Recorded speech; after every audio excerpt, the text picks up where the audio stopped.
going to zoom down to look at the differing domains of this model of car. I have 54 alerts on 14 vehicles in the body domain. This tells me I may be having recurring problems. And within those 54 critical alerts, 32 critical alerts on only 4 vehicles. Now I clearly have a problem of vehicles with multiple reports of problems.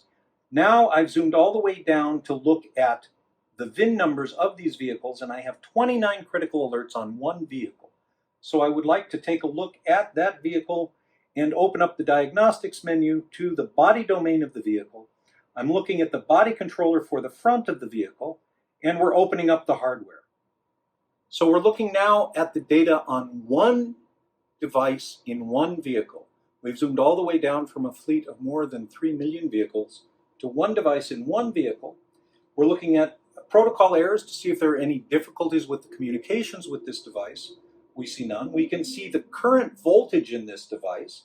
This device currently is operating at 12.1 volts, and we have 7 days of history on the voltage of this device, min, median, and max voltage that the device has seen. That's because I've chosen a 7-day view. I can choose a view down to 5 minutes time or up to months of time. But our problem we had identified earlier that was flagged was power supply. And what we see here is 2 power supplies for the device. The power supply 1 current test is passed. That's good. Power supply 2 current test shows it's passed as well. That's good, except that it shows me that for some portion of time in my time window, this device has been in a failed state. This is an indication to me of an intermittent connection problem.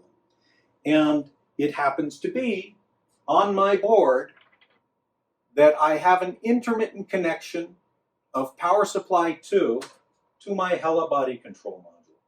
So I have now disconnected power supply 2, and we will come back to our eSync platform, and from the server we will retest power supply 2 to see if the device still reports that it is in a passed state.